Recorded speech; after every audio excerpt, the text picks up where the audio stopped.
नमस्कार, मैं आदिति। अब अभी मेरे साथ देख रहे हैं जनता एक्सप्रेस। जिलापाल और खनि अधिकारी अचानक खादान और क्रसर यूनिट परिदर्शन। खड़ी अंचल में सीसीटीवी और पुलिस चेकपोस्ट लगाइबा चली पदक्षेप।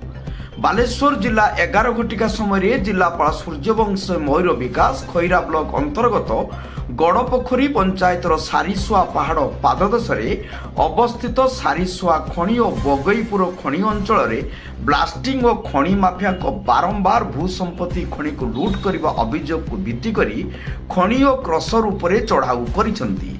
एथिरे जिला एसपी महोदय, खैरा तहसीलदार अमित रंजन होता, खैरा थाना ASI Rajesh Kumar Bogudai, constable Muskha, mining officer Kupari, RI प्रमुख उपस्थित रही खनि और क्रसर उपरे संपूर्ण अनुधान करिसेंती।